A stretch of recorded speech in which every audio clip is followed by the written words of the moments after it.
What's up, everybody? Welcome to Facts on the Ground. I'm Jesse Zerwell. I'm here with Misty Winston, and joining us today is Ryan Cristián, founder of The Last American Vagabond and host of that outlet's show, The Daily Wrap Up, which has very consistently been doing some deep dives into the new normal COVID-19 madness and giving it some clarity with science, with facts, with evidence, with truth. And it's a resource I've been going to almost daily whenever Ryan puts out a show. And I recommend that anybody watching who isn't familiar do the same. And we're glad to have Ryan with us today. Once again, he was on a panel that we did about a month ago, and he's back with us. So Ryan, thanks for being with us again. My pleasure. I really enjoyed that panel too. I think that's, I'm glad to see that happening more and more, especially since I think one of the early things we realized, at least what I realized, is that we have different opinions. That's okay. It's okay we think differently as long as we're recognizing the true source of the problem, Yeah, a conversation that needed to happen and hopefully happens again. And I still can't believe I got to take part in it, honestly. It was really quite something to be on a panel with so many people I respect and admire. And then you're right, having people who have differences of opinion and differences of thought, but being able to come together and tackle a serious issue from, the source, which I think is something that gets lost a lot. We get lost in a lot of the shiny stuff on the periphery that we kind of lose the plot. Which for me, by the way, just in case people put that out there without putting a fine point on it, for me, it's government, authority, power, because everyone wants to think about what that might have meant to individuals, left, right. It's all of it. Right. Yeah. I know that's what we keep centering on in the panel too, but damn, it's just, we got to start realizing that the left right paradigm, or even just not, even like, let's say in the UK where there's not just two, it's the same concept. They're all generally playing the same game with one larger overarching agenda for most people, and that's what we are hopefully beginning to see today. Yeah. And we can see it within nation states, and we can see it on a supranational level as well, that it's not about politics, it's about ideology. And there are variations within the dominant ideology that's driving things, but by and large, the dominant interests are headed for or trying to head for the same goal. And what that is essentially total control of our lives and everything we do, including the air we breathe, if we want to get into the climate aspect of it. But I like to use the metaphor of the panopticon to describe where we are right now. Mm-hmm. And the panopticon is largely built based on what we know, but it's getting wider. It's still being built, and it's pushing us, I feel like, toward ourselves, but we're not in our jail cells yet. We're still on the outside, able to peer in and see most of the machinations. And it seems like it's building itself so big that it's starting to crack, and we can see more and more that it's coming apart. We can see that with the Omicron narrative and what a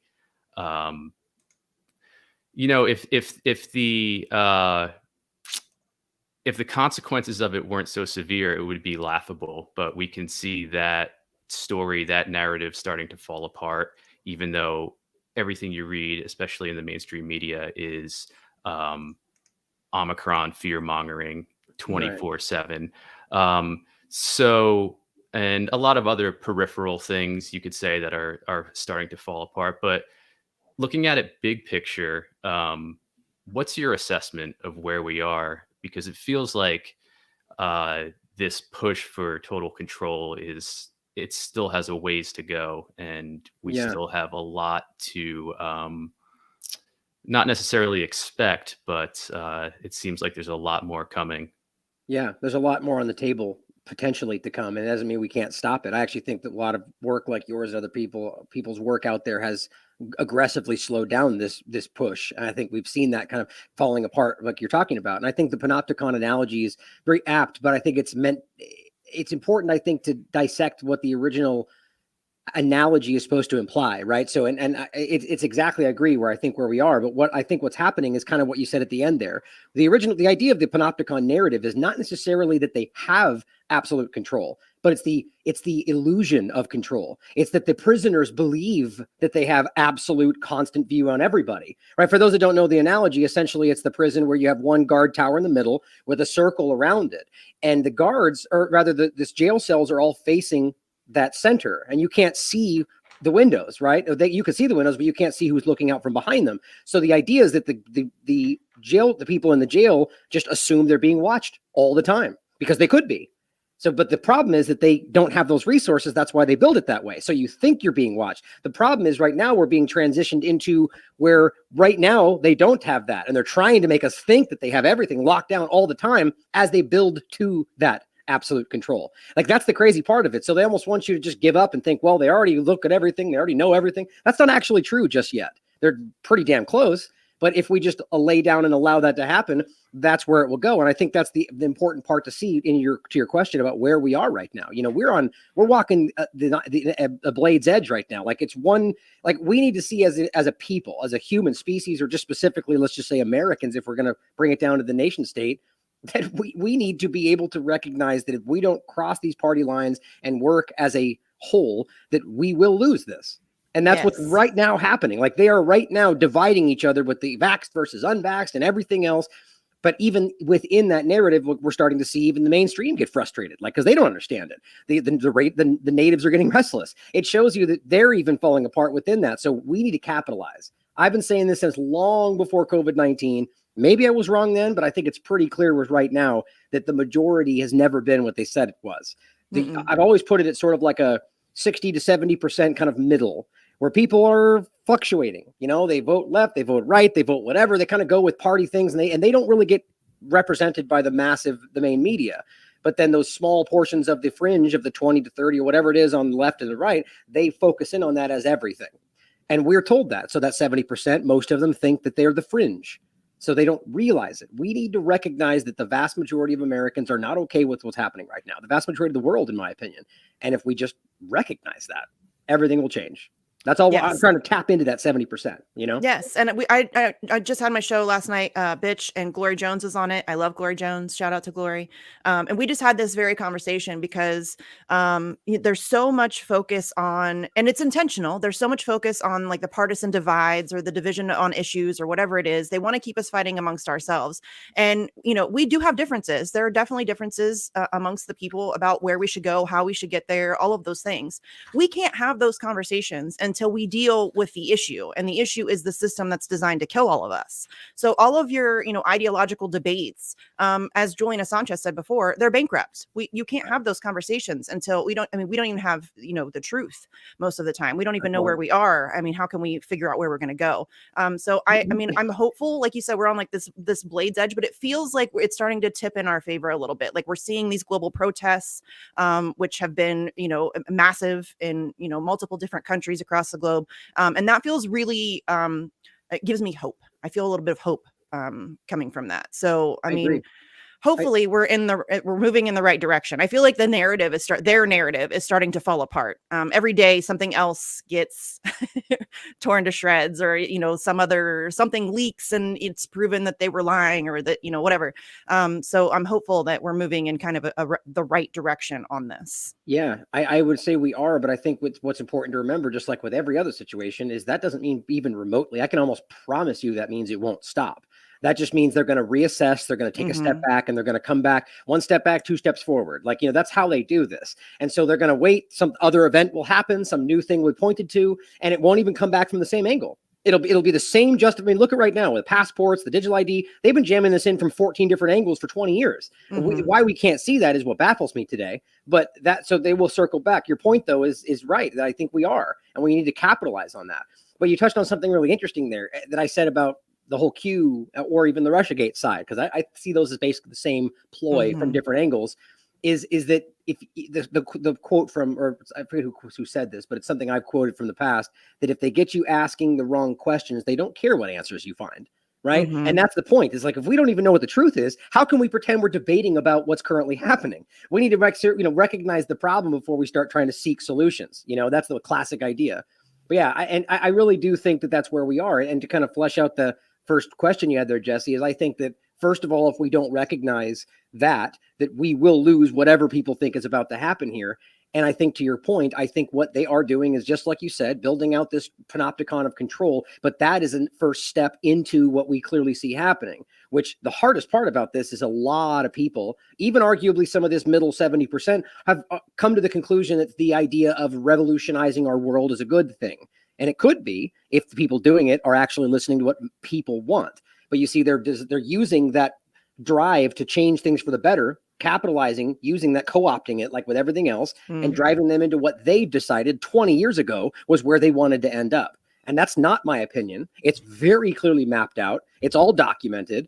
And people just go, oh, those are think tanks, or, oh, that's this. And even though you can literally watch them march one step to the next, tapping into politicians, tapping into the media. I just played a clip that Ivor Cummings shared of Klaus Schwab at a World Economic Forum meeting, just kind of openly saying it. We've got the media, we've got the doctors, we've got it's just like, good God, and the only thing that makes that make sense to people is that, well, he's doing it for good things. It's like, oh, great. So he's complete control of an unelected person has control of everything, but he's doing good things. So it's okay. Right. And something in that vein that I want to ask you about, and it's something that you touch on frequently on the daily wrap-up shows, is, yes, there is this huge paper trail, if you will, that we're able to look at, and or a map that they've laid out that we're able to follow. But how much of that is because they want us to see that, and how much of that is just incompetence on their part? And to me, it seems like they're very calculated in what they put out there and how they put it out there. So you can easily find all the information on the World Economic Forum that you want till you're blue in the face. It's all there, but you have to go looking for it. It's not advertised. There aren't television commercials for the World Economic Forum. It's not in your face on a constant basis. But if you just go to the website, so much of what we talk about as far as their agenda is there, laid out in plain English, and obviously far from conspiracy theory. But what's your assessment of how they calculate sort of the release or availability of that information? Yeah, it's an excellent question. I think we always need to ask whether or not this is, it could be both actually too, that they maybe put this out there because let's start with the third part of it. The first thing that jumped into my head was that there's three angles to this. It's also engineering consent, manufacturing consent, right? Because if you put these things out there, in a way, you could argue, well, it's because it wasn't, even though they didn't advertise it. By the way, they are so essentially doing commercials on Twitter now. You see those weird little Twitter ads they do all the time, but they put it out there in a way and make sure that the masses don't see it. Then they can say, well, we said it. It's right there. It's been there for 10 years. Like, you guys didn't care because you didn't say anything, but weren't told about it because people aren't actually looking, and they're only watching the certain media channels that send them in certain directions. So to a degree, they want to put out the things that are true because they have to essentially pretend, or even to tell themselves that they have some form of our consent. But other than that, I think that's partly that they put these things out because there's a level of predictive programming, of like seeding these ideas to get us to think that's the next step. Or even, here's a good part of it, that they'll put out something that's way over the top. It's just like, whoa, like it's a little too much. And so they get that out there so people can push back against it. Then they can pull back and say, oh, we heard you. And then come in with the one that's less scary, but it's always what they wanted to put out. You see what I mean? And that's how this stuff works, calculating. But then to your third part of that, the one you brought up first, I do think it's an important question that we ask whether or not things are being seeded so that we talk about them because they want us to look in a different direction, because maybe they want us to talk about a certain part of it while omitting something else. I mean, this is long sought out type of stuff. That's why we point to these maps and these documents and the think tanks, because let's take things like Event 201 or Crimson Contagion or any other, the 30 million different safety, whatever exercises they do, where they outline this stuff about how they will do it and what we will say and then how we will respond and what that means. And they map this stuff out. So I think it's a valid question, especially where we are now. Because you can argue that a lot of this earlier stuff was meant to drive opinions and get certain thoughts, and it didn't work out for them. But right now, where we can kind of clearly see it not working, the narrative falling apart, I promise you that's going to happen. I actually think that's what's happening with possibly Omicron Delta back and forth, to be like, it was all Delta. See, we're now still in danger because Delta was the bad one. It's like, well, wait a minute. I even just showed a study last night that said, but look, Omicron is giving people immunity to Delta. So that doesn't even make sense still, but it's like all these different narratives. But I think we need to watch out for that is the larger point. It's impossible to know what is not and right and so on. That's why we question everything, right? We need to find the source material. I've gotten to a point now, the evolution of my show, where it's like, I'm not even like, somebody sends me a video of a doctor and I'm like, okay, what is he talking about? Show me the document. I don't even care what he's saying because I can't prove it. It's like we've jumped that to where we're now at a point where like we want scientific documentation that we can point to and discuss. And it's like, shouldn't we have always been there? Yeah, we should have. Yeah. Yes. And I wonder too how much of what they allow us to see, if I can put it that way, is hubris on their part, as in, yes, we're going to do this no matter what. And even if it's blatant to the plebs, we're still going to put it out there, maybe for predictive programming purposes, or maybe for other purposes, or a combination. But well, people don't talk enough about the ritualistic aspect of stuff. And that's a little taboo for most people these days, but it's a very clear part of this country's history with the secret societies and different things. There's a very clear ritualistic aspect to the way that these things are performed. And a part of that comes down to consent, about putting it out there so people can consent, which in a way is a form of permission. There's words like magic and different things, or how these things are applied in different contexts, and people just go, that's ridiculous. But, there's a historical context to how even they may perceive it that way. And that's maybe why they put things out, so they can use that as sort of a, same kind of idea. It's consent, but it can be applied in more of a ritualistic way. Yeah. And I think of this analogy that Rick Munn, who is also on the panel with us, Rick Munn from Northern Ireland, he's made in one of his videos, that they're this global predator class. They're sort of like hyenas. And he talked about how if you've ever seen hyenas attack prey in the wild, they won't go right at the prey. They'll circle it and they'll go in and nip and nip and nip and get closer and closer and closer until, they go in full bore. And it's comparable, I'd say, to what the global predator class is doing. And has been doing. They're sort of nipping at us, taunting us, baiting us. And, Jordan Peterson's talked about this a lot. And I think the best way in describing it, and you're right, I think this has been going on with foreign policy and anything else this is how they conduct themselves. He basically talked, I think it was on Joe Rogan, he talked about this, but basically just like, if I have a direction that I want to get at, and that you're in the way of, I'm gonna step into you until you protest, and then I'm gonna step back and say, okay, and let you get settled in that position. Then it becomes normal. Then I'm gonna step in again, a year, tomorrow, a week, 20 years from now, until you then protest, and I stop again, right? Until over a long process of time, you look back and you're like, wow, we are light years from where we were a moment ago. How did we end up here? Because I pushed just enough until you protested, then I stopped, and we continued that process, and so it feels like you are the one in control. Right? Yes. But it's clearly not the case. It's gaslighting on, and they're really good at what they're doing. I talk about this all the time in terms of their propaganda and the way that they're able to manipulate in the narrative, which to me feels like the front line for literally every fight that we're fighting, because if they control the story, then they can get away with everything. They can do whatever they want. But they really have been, and I think, Ryan, you mentioned this earlier. It isn't just a now thing. This is something that they've been doing across all fronts, whether it's free speech or silencing dissent or foreign policy or environmental stuff, all of it. We've been getting attacked on all fronts for decades. And it's what you just said. They push it a little bit until people start to speak out, and then they back off just enough so that everybody gets, they settle down, they get complacent again, and then they start pushing a little bit further. And each time they're able to push further and further away from, where we want to be. And that's exactly how they've managed to get us into the position that we're in now. And I don't think it can be overstated. We're in a really bad spot right now. Yeah. We're really, really behind. They are light years ahead of us. This is a battle that we have, like, most people don't even know we're fighting.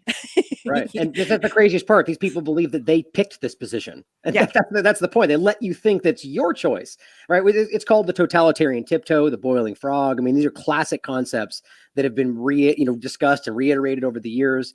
You can go all the way back to things like, there's a lot of different discussions about the war and how that works. I mean, Smedley Butler's discussion about this is really the profit angle of it, but it just shows you how they edge people into what they want, which really has nothing to do, in fact, is counter to your interests. And as always, they're framed as the best thing for you. That's the Great Reset. It's happening right in front of us. Yeah. Absolutely. And I want to get a little more specific and look at some of the recent developments within this COVID-19 madness. But before I do that, I just wanted to make the point and maybe get your take on it that as more aspects of this fall apart, it seems like we're seeing more desperate or even more insane moves on behalf of the predator class. And at the same time, we're seeing people in the general population get even crazier as well. And I'm thinking specifically of the woman on the plane recently who attacked the old man for not wearing a mask and actually hit him in the face and spit on him. And not just how she acted, but how the people who were on the plane in the vicinity of that, knowing that it was happening, seeing it happening, and how they just sat there with their masks on and didn't do anything. And even the flight attendants arguably hardly did anything to mitigate the situation. Right. So it seems like there's almost a parallel there between the psychosis being ratcheted up in the predator elite, as well as the general population that's bought into the narrative or has been hypnotized by it.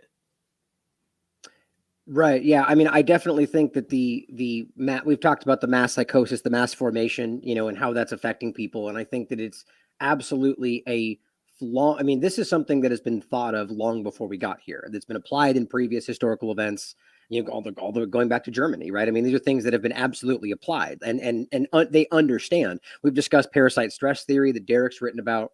These are things that have been mapped out, like we're talking about, where they realized, how do we get people to accept top-down complete control of their lives, right? How do we get them there? Well, you have one version is using a virus that they can be scared of, whether it's real or not, which is what the studies found, and just get them into a fearful state where we can drive in authoritarian action under a guise of being helpful to them. And whether or not you think that's what's happening, they outlined that before this started in multiple studies. So here we are. Why shouldn't we ask if that's happening? But the woman in the plane, it's such an interesting example. Because one of the things that stands out to me is the punching is one thing, the spitting is one thing, but a grown woman who is scratching a man's face with her fingernails, that's the most vindictive. Like, that has nothing to do with anything. And in fact, if you're worried that this is a pandemic, why would you touch his face and break the skin? With her mask around her chin, by the way. Exactly. She doesn't even have her mask on. It's outrageous because it shows you that it really comes down to, she has lost it in that moment. Like, she's completely lost her bearing because he's not doing the one thing that's supposed to happen to keep us all safe. So she doesn't even, her mask is not even she's gone. She's compliant in her mind. So it doesn't even matter at that moment. And then it boils down to, I'm not going to do it until he does it. The loss of logic entirely, right? So I thought you were worried about something, but now it doesn't even matter until he complies. It's like there's the bearing the reality of what really was all about.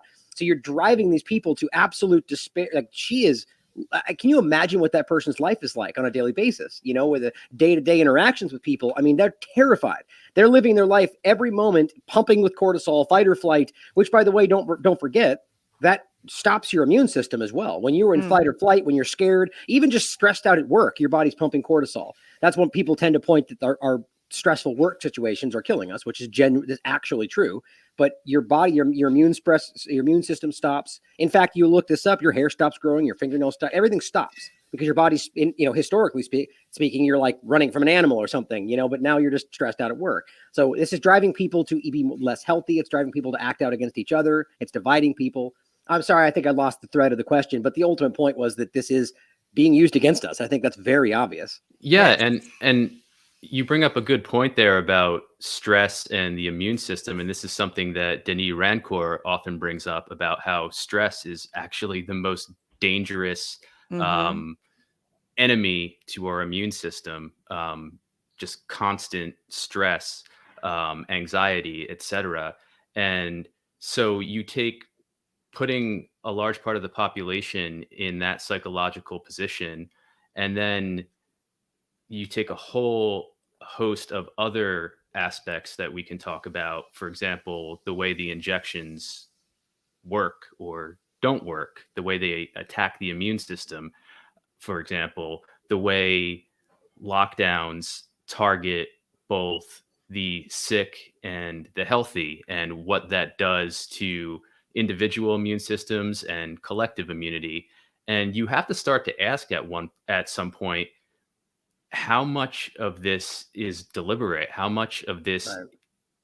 How much of all of this can you jam together as one concerted attack on the human immune system, on Right. humanity itself? And It's I funny that you pinpoint. I'm sorry. I thought you were done. That's it. It's funny that you pinpoint the immune system on that, because I've also really been focusing on, like, it's you could make this same analogy, by the way, in many other points than just immune system, whether it's just making you unhealthy in general.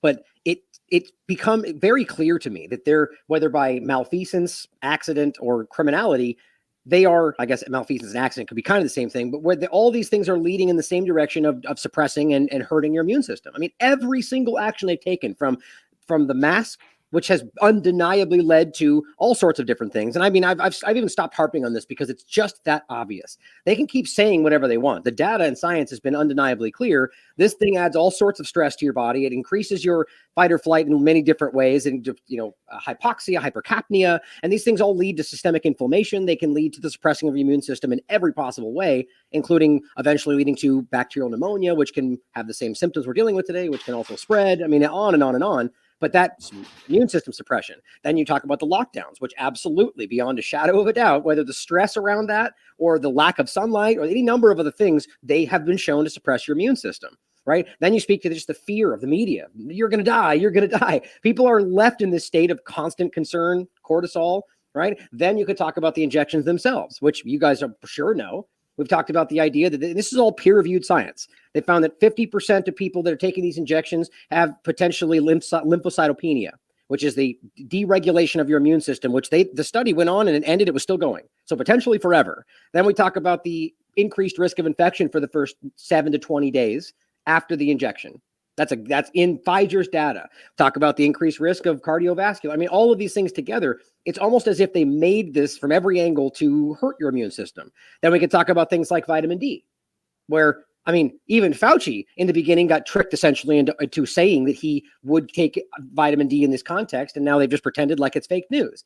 Vitamin D, something that we've been openly talking about as helping your immune system since as long as I can remember. And even Georgia put out a Department of Justice document that said that they're not even allowed to prescribe it for any treatment of viruses or anything for around your immune system. It's like, I can show you right now studies that prove the effect on the immune system, peer-reviewed and otherwise. Even studies that show that if you have a specifically high level of vitamin D, that the mortality of specifically COVID goes down to 0. None of this matters, right? So to your point, it's amazing to see that not just like accidentally it lowers your immune system, but almost as if every single choice was targeted at suppressing the thing that would help you in the situation, even the injection itself. Now, you may even argue that that was just their clumsy malfeasance, but again, I tend to think that it's more criminality. Yeah, there's definitely a more nefarious aspect to that. But I also think it's not even just what are they doing to suppress the immune system. They're also not doing anything. One of the biggest red flags for me is when this whole thing started and there was zero discussion of how you can make yourself healthier, how you can help actively combat, any getting sick in any way. There's no conversation about eating healthy, getting exercise, making sure you're getting enough fresh air and, sunlight. Vitamin C. Yeah, exactly. There was never any conversation about that. So not only are they actively seeking to suppress your immune system, they're certainly not giving you any tips or tricks on how to boost your own immune system and how you can actively, take part in a healthier lifestyle. Not just to protect yourself from, COVID or whatever, but from anything. There's never been any conversation in this country about health. That's why it's never been about health. It's never been about health. That absolutely blows. I mean, again, There's an endless list of things just like that. That one point should have ended this conversation. Anybody honest with themselves would be like, wait a minute. Like I might have even told you guys this on the last time we talked, but my father, who unfortunately decided to get one of the injections, despite what I told him and my brother and what we know, he just wanted to go back to his life. One of those kind of people, whatever, which didn't ultimately happen. He got sick weeks after he got the injection. Surprise, right? I mean, like basically everybody else I can talk to in this situation. He went to the hospital. They told him, at least again, they told him he was sick. So who knows? The whole PCR conversation. But he's in there. They say, okay, you got COVID, which is crazy because in his mind, even as he said, he was like, well, good thing I got the injection because it would have been worse. It's like, God dang it, man. Like, I can't get past that. But you know what they told him? They said, okay, you got COVID. So go home, take ibuprofen, and call us when it gets worse. I'm like, I can't. I wanted to lose my mind. Like, how in the world are you screaming that the hospitals are overwhelmed? Which, by the way, is not even entirely accurate in most situations. And then you're going to say, don't do anything, just help yourself. Don't take vitamin D, vitamin C, or any number of other things that we know help improve your immune system and fight off literally anything. Nope. Just come back and overwhelm the thing that we're going to pretend is there. I mean, it's incredible to me. Right. Yeah. To your point, you're absolutely right. And that's another aspect of this that seems very deliberate in terms of not just attacking the immune system, but actually ending people's lives purposely. Euthanasia, I'll go so far as to say. I completely agree with that, by the way. Yeah, and we've seen that in the US with remdesivir, and we've seen it in the UK with midazolam. Right. And it's still happening. If you look up the UK information, I don't have an exact location for where you can find this, but it is, I believe, part of the Health Security Agency's data. They have already ordered substantial, an unnecessary amount of midazolam for the coming year. So they intend to keep doing what they've been doing. And I wouldn't be surprised if similar documentation for remdesivir in the US pops up as well. And they just pulled the Regeneron one because they claimed it wasn't going to work against Omicron with no data to back that up. And now suddenly with remdesivir seems to be the literal only option, even though it killed 53% of the people that took it in the study before this. Yeah. Dr. Otters points out. That's just insane to me. Can I screen share while you're saying that? Yeah, absolutely. Of course. Yeah. It'll suit your point. Go ahead, keep going. Yeah, that's a great interview that I would recommend everybody who's watching or listening check out with Dr. Artis. It's a very personal interview as well. Very very tough, but because it was his father. It was personal. His father, I believe, is somebody who suffered from that situation. Yeah, but when he brought up the actual data and showed it, or had you show it, and so succinctly made the case that this is happening on purpose. I was just blown away. I mean, I suspected that for a while, but he pretty much closed the case for me when I saw that. And just that study alone, just the one study that shows that that's the case, 53%, and it's not some misrepresentation. I don't even know how that's possible. And nobody talks about that. Nobody's mentioned that study. Nobody's talked about the fact that that's massive. That should be headline news everywhere. But nobody talks about that. Yeah. And if you do talk about it, you're called a conspiracy theorist. You're anti-science. I pulled that up directly on the interview. I pulled that up from the New England Journal of Medicine. That's what I was showing. That's the study he talks about. It's right there on the show. It's staggering. I mean, here are some points that make this even more obvious. And I've been talking about this from the very beginning when we saw, I think it was this story.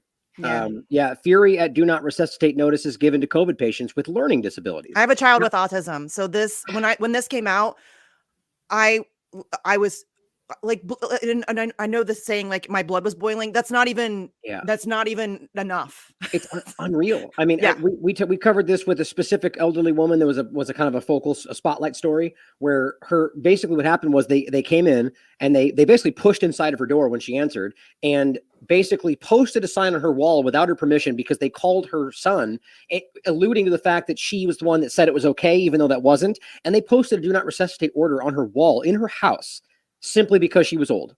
She was completely independent. I mean, and so that's what this comes from. This kind of thing got exposed. And these are people with dyslexia. How in the world are you pretending that makes any sense in a COVID context? For the people that don't know, a DNR, or do not resuscitate, means if something happens, if they fall and break their hip, they don't deal with them. They don't help them, right? And this is in the context of the older ones, but specifically for most people, it just means if you have a heart attack or something, they don't resuscitate you and you go away. But for the elderly people, it was even if they have an issue, they just simply do not help them. And here we have this is the current. This is as of December 26th. GPs offered teenage patients with autism, Down syndrome, do not resuscitate orders. I mean, there's no explanation for this other than absolute. I mean, that's sinister.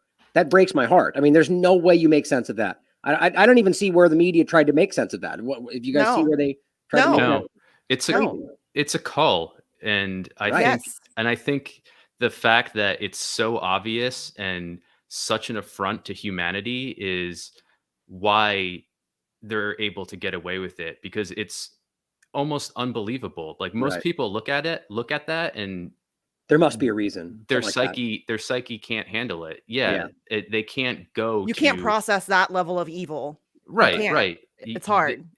Your brain doesn't want to go to murder, that this is being done deliberately, but it is being done deliberately. And we have to start, in my opinion, being really, really confronting what's happening with the hard truths, calling this what it is, which is euthanasia, calling the injections what they are, poisons. Go ahead.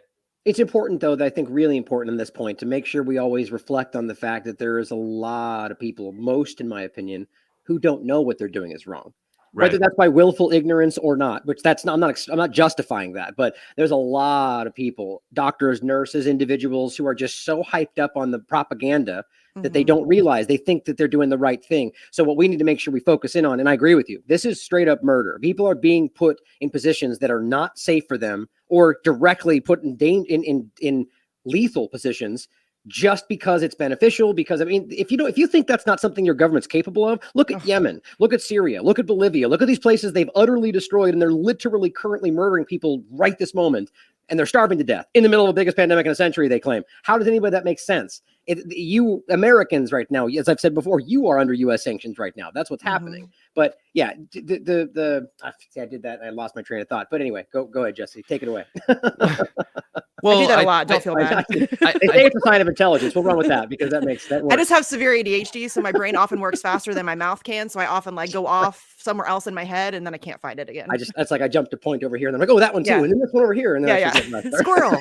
But you bring up, Ryan, you bring up foreign policy, and I think that's important, and that ties into so much of what we're talking about here. It's not separate. It's a huge part of what we're talking about. And one example of that is, if you remember the Great March of Return that Palestinians in Gaza launched of their own volition, civil, nonviolent protest.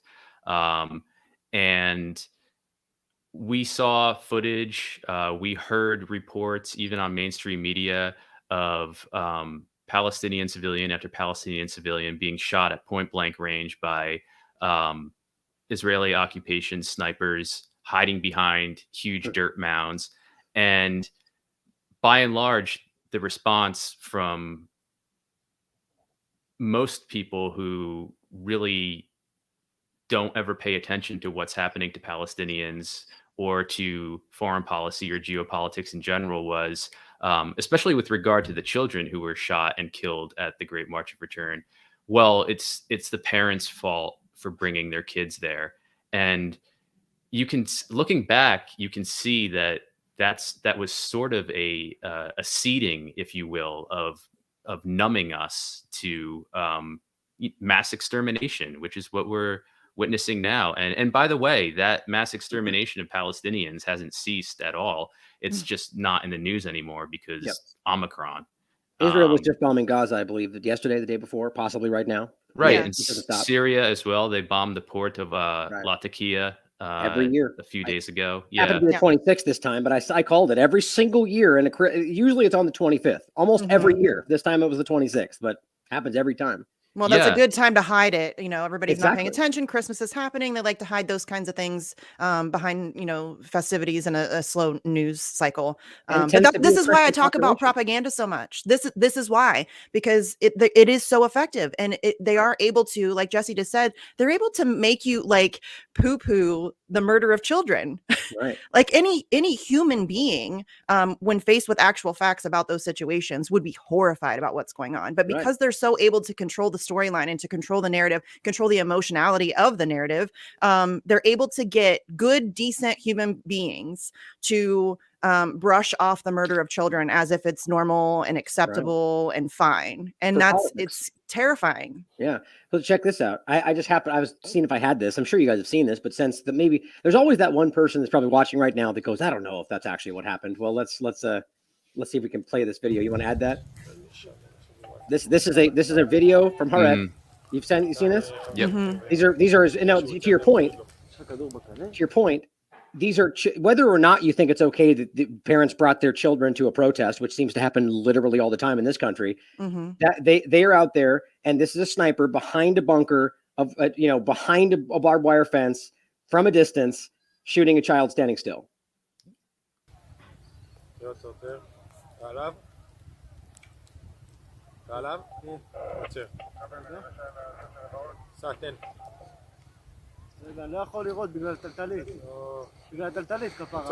מימוני, בוא לפה. יש שם ילד קטן. לתת? לא. איך הוא מתכופף תמיד בדיוק שנוקף?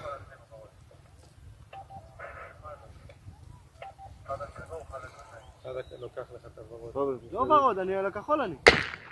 וואי, זה סרטון! יש! בן של זונה. Yeah. Oh my God, it's so disgusting. Just leave it at that. I mean, good God. Just to add to that, not to make it worse, but a lot of people don't know that those snipers were not allowed to shoot of their own volition. They had to go up to the top of the chain of command, get permission from the top, and then it was sent back down, a confirmation. And there's no denying that they know that's a child. They acknowledge it. Shoot. And there are top Israeli military brass who've come out and said that every single person who was shot by a sniper, we know not necessarily who they were, but we approved it. Right. Well, but more than that, even there was a leading, I think it was a general, I might be misremembering the status, but that they came out and openly said more than once, by the way, that both journalists and children are targeted on a regular basis, because one, they want, this is the most you can hurt those people is by taking out their children. And so it's an act. And on top of that, Abby Martin's done amazing work on this. I highly recommend Gaza Fights for Freedom. It'll make you sick, but it'll open your eyes. But that they aim for they want to hit your leg, your shoulder, your arm, things that won't kill you. So then you're a struggle for everybody else. You're a burden on everybody else. These are tactics that have been applied that are back. And I mean, the shooting of children in general, in any context, in any war zone, in anything like this is a war crime, no matter how it's applied. So even if they want to pretend they should have brought them there, it's still a war crime. Still not accountable. They're still not held accountable for it. But to bring it back into your point, I think you're right that this is an effort, and it always has been, to sort of desensitize us to certain kinds of people, right? And they don't say it like that, but these children matter, but these ones don't, right? Without showing you that, right? The Yemeni children that were right now literally starving to death with overt action, they don't matter, even though we use their names to pretend like we're fighting for them. Same thing everywhere, and it applies to what we're dealing with today. It's amazing that we're watching a situation where they are literally using the children as a barrier to protect themselves. I mean, that's exactly what's happening with the injections right now. Yes. Yeah, and with regard to Yemen, there's a direct tie there to the global governance system, because Yemen right now largely depends, or almost entirely depends, on the UN for food. And the UN just came out and announced that because it doesn't have the funding, it's going to have to cut food rations for about 5 million Yemenis. So that, in their words, is going to put those Yemenis on the brink of famine. Um, at the same time, you have the UN putting on COP26, and they're able to garner billions upon billions from international donors in the name of saving the planet, right? Greening the planet, God, it makes me climate, sick. climate, you know, whatever you want to call it. But they don't have money to keep 5 million Yemenis from starving. And that's just there's another connection right there between geopolitics and this global governance system. And the wars they wage are necessary in large part because they help secure the resources that this global governance system needs to push forward agendas like their green agenda, for example. They need lithium, they need bauxite. Right. So they need to go into countries that are rich in these minerals, these resources, and plunder them. And that's where the military comes in. The military also has a part in helping to manufacture the injections, Moderna being the key example here. And they're basically working hand in glove with DARPA to develop their injection well before this so-called pandemic was ever declared. And that should give people tremendous pause in submitting to these injections. But if that ever gets talked about in mainstream media, the only time I've seen it has been on Tucker Carlson's show. And most people will point to Tucker Carlson and say, it's Tucker Carlson and he's off the rails. And which is how they use that. That's on purpose. Yeah. Yes, Yeah. that's very intentional. I think a lot of the stuff that I think Pizzagate's a good example of that. They will use certain things to create a third rail environment around certain issues so that if you talk about it, then, you're a right winger. Oh my gosh, you're a right winger. You support Tucker Carlson. And I think that's a very intentional way of causing people to not examine the truth of certain things because the deliverer of the message is somebody that they dislike. It's the political personification of shoot the messenger, right? I mean, that's what's Yes. happening. We're going like, oh, he said it, therefore it's fake. And that, like you said, that's deliberate. Like we're building a situation where it can be dismissed, and that's called a limited hangout. I mean, that's what it's the Alex Joneses of the world, and I argue that not even a lot of the people that are in that position are aware they're being used like that. There's a lot of people in the mainstream right now, or I guess you could call them independent, but that are out there broadcasting on YouTube and being allowed to say certain things. They know what they're not supposed to say. And it's kind of like, well, if you're working within their parameters, then you're doing what they want. Right. It's like olive bread tube. Right. Well, right. Well, I mean, we're at a point right now where if you were suppressing things you're saying because they're telling you you're not supposed to say it, just because you're pointing at other things that are true, shouldn't you realize that means that they're okay with those things, at least in that moment? Mm-hmm. Like, so there's a level of we're allowing you to say certain things now, but not before. So why? What's the difference? It's because they're controlling it, right? That's what we need to see. And so, yes, there's a good thing for the larger people out there to continue to point to some of the things that people like us have been saying for 2 years, but as long as they're actually roping this into the larger conversation, that's not what's happening.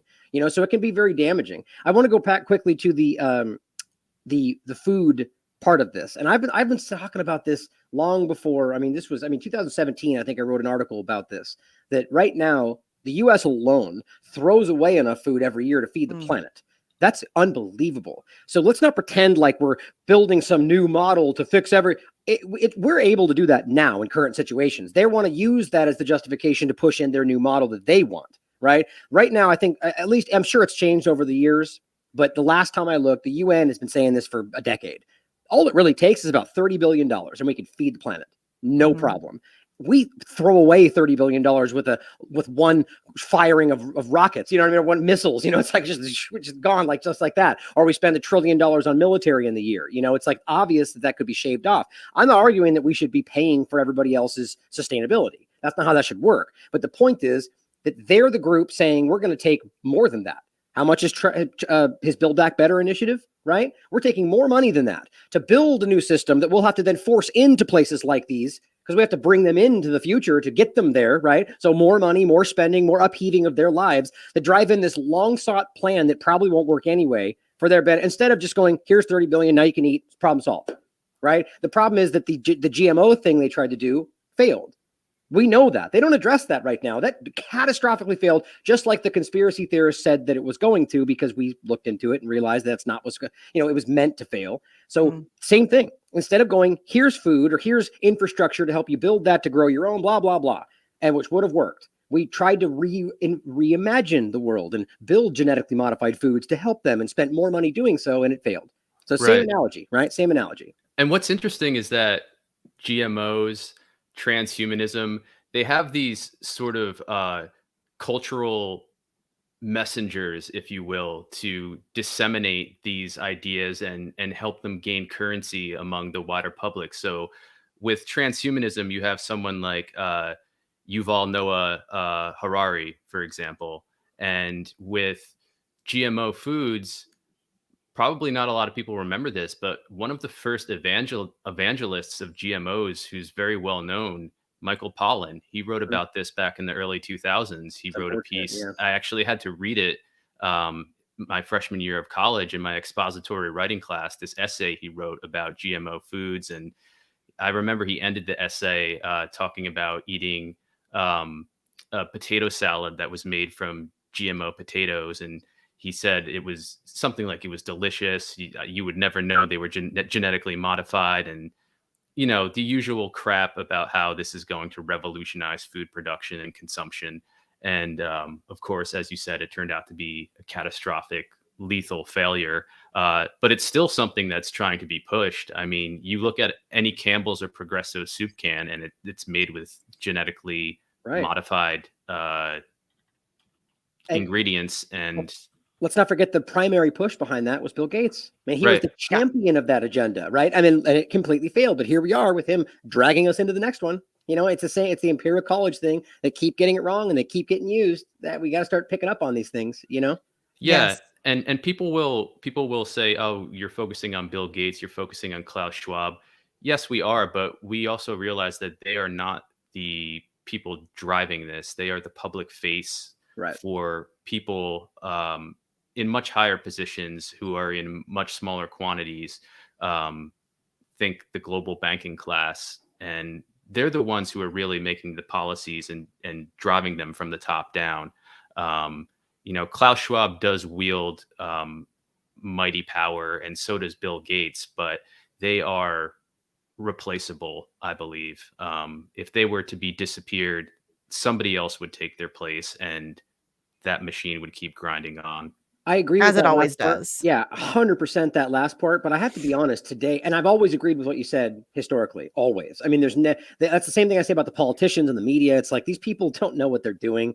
The media specifically are some of the most uninformed people in the planet today. And we're going to pretend like now I'm blanking on their names all of a sudden because they're very memorable. But pick a media personality. Tucker's the one that everyone points to, but somebody like a gosh, I can't remember the names right now. Of them. Let's do Don Lemon since he's going to be on trial the soon. First I was thinking about Don Lemon, somebody who literally when he was hired was like, no, I want to do entertainment news. They're like, no, we're going to put you here. It's like, yeah, great. So somebody who cares about the news.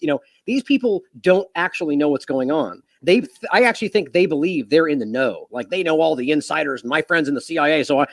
They're so uninformed. And that's largely how that tends to go. These people are driving this while actually being the ones that are most manipulated. Yeah. Yes. Yeah, for sure. Yeah. People like Anderson Cooper. Yeah. CIA. He's Cooper, a big one.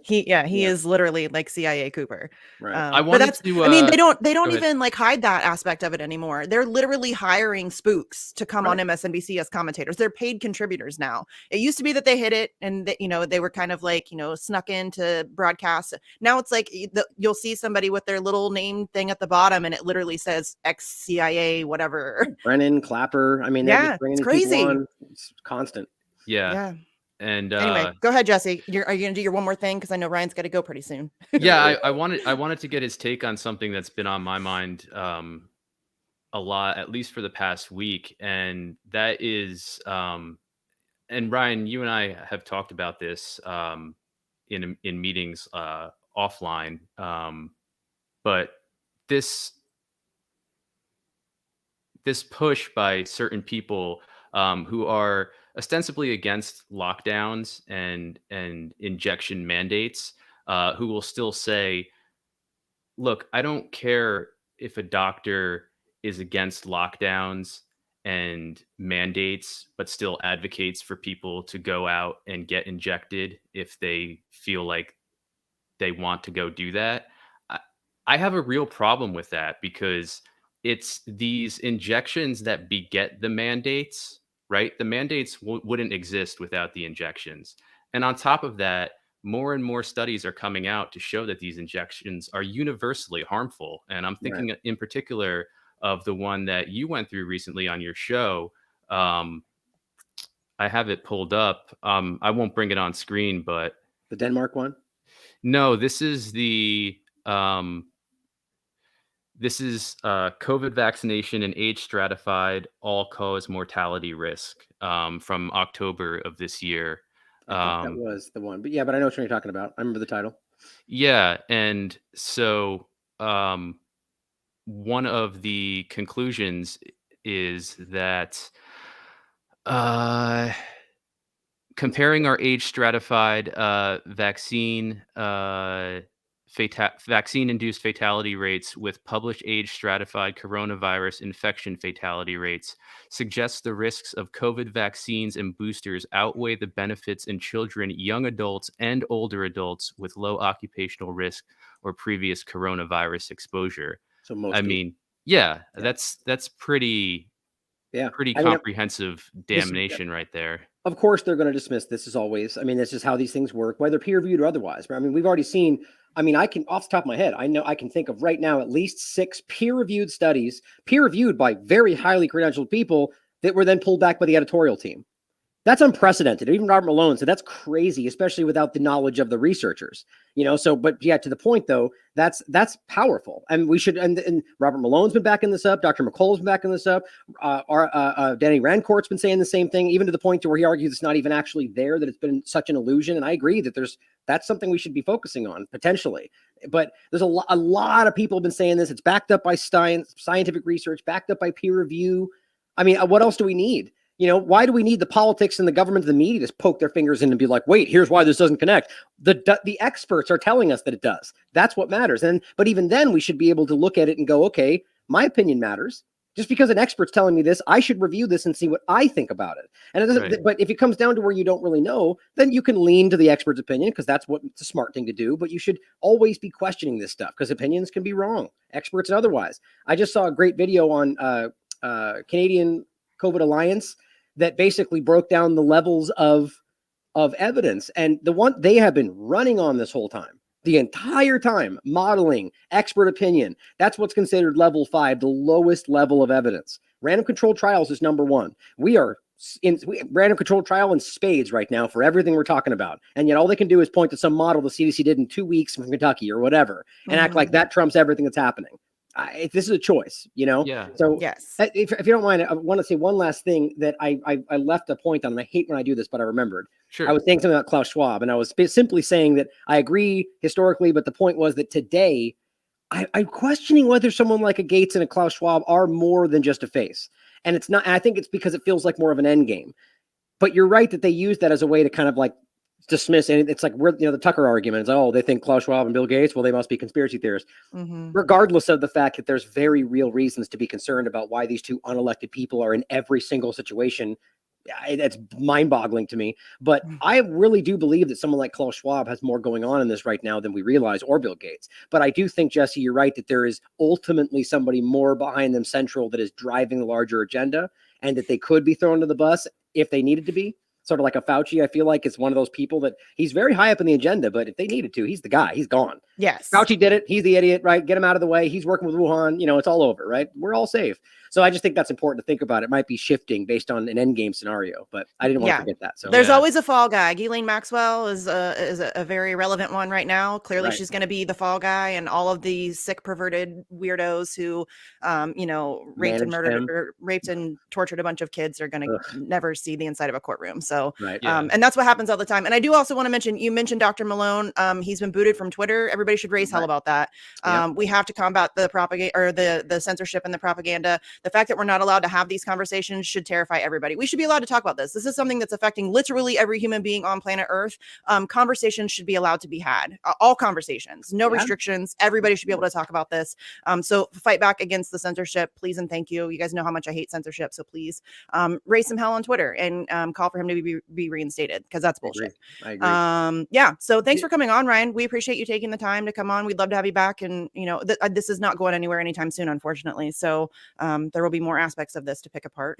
Let me know. I would love to. And did I address your final question there, Jesse? I make sure I didn't rattle off. Yeah. And the reason I bring it up is because the Fauci Collins email chain or exchange was released recently, and that was obviously an attack on the Great Barrington Declaration.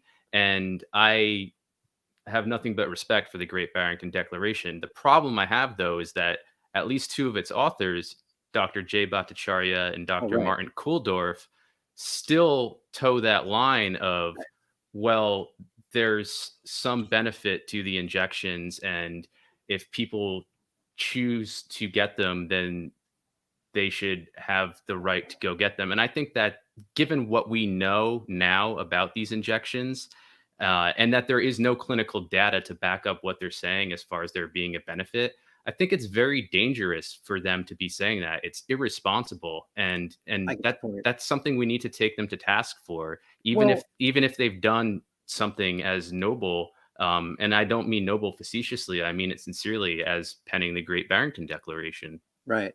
Well, I agree with you. There's a line there, though, for me, because it's just as much as I think it's. Let's put it this way first. As a doctor, if I was a doctor, I would say from a medical perspective, I don't think that anybody should be taking this. However, it's still your choice. And that has to be where we draw that line, because it's the same difference, because if they're going to tell us we don't have a choice because it's in our best interest, even though we know, like, let's just say we know as a matter of fact, if you put this in your arm, it will kill you right now. We still have to hit, still your choice, man. Trust me, I'll show you everything you can. It's going to hurt you, but ultimately it comes down to your choice. We should educate and inform people and allow them to make their own decisions. Otherwise, I'm very big on that. As bad as they are, right? But I know that's not what you were saying, Jesse. I know you were just saying that, to finish my point, is that what they are doing, and I agree with you, is a little dangerous. It's important from a doctor's perspective to make sure you put that in there. If that's what they believe, that I don't recommend you do it. But if you want to, it's still your choice. And so I agree with you. If they're not saying that, but it depends on if they believe it. Because I do know a lot of these people are still walking that line. Like even Martin Malone was there until like a week ago going, well, there's still a benefit here for this. Right. And we also should consider whether we might be wrong in that regard. Right. I don't think so. I'm pretty certain that we're right, but it all comes down to choice. Yeah. See, they're still touting that some benefit, and that's where I have a problem. Look, you can't stop somebody if they're going to go and get it. So I agree with you there, but that they're still touting it as having some benefit, I think, is irresponsible. And I agree. We need to call them out sooner rather than later. Yeah, my gut will. What I think to end here is I think that we will see people like Malone and otherwise. If in my opinion they are actually trying to evolve with information and are genuinely open and are trying to do the right thing, it'll evolve. They will see this as people like Malone start pointing at it, and they're going to go, okay, I can't keep recommending this if this study literally just found this and here's the data. Or someone like Dr. Bhakti, I mean, for crying out loud, he comes out with this breakdown. His argument is based on the data. You can look at it yourself. 93% of people who die after getting the injection within a time frame, it's like 2 to 3 months, are people who are died because of the injection. I mean, it's scathing and it's crazy. And the bottom line is these are very highly credentialed experts. So you should be considering that they may be right. So I'm with you, Jesse. I think that it's a matter of time. And if it's only going to be another, if they keep pushing that, I will get to a point where I'm like, come on, you're choosing not to see it at this point. But that's my opinion. And again, that's why these conversations need to be had, and they should be allowed. The fact that they're, narrowing the point of discussion down so small, that should be concerning to everybody. So thanks again for coming on. We appreciate you, and appreciate all your work. Everybody can check Ryan out. I put the link tolastamericanvagabond.com in the chat. Everybody should go check that out, and check out his YouTube and all that stuff if you whenever he's allowed Not to YouTube. have one. No Don't go to YouTube. Yeah, but you know what I mean. Pirate whenever streams, maybe. whenever these people, the pirate streams, whenever we're allowed to have a platform, Right. check it out, share it. But yeah, thanks for coming on. We appreciate it. Thanks to everybody in the chat for hanging out. We appreciate you guys as well. And we will see you tomorrow. We have Facts on Friday tomorrow at 4. Everybody come hang out for our New Year's Eve Facts on Friday. It'll be fun. So yeah, thanks everybody. We'll see you next time. Thanks, guys. Peace.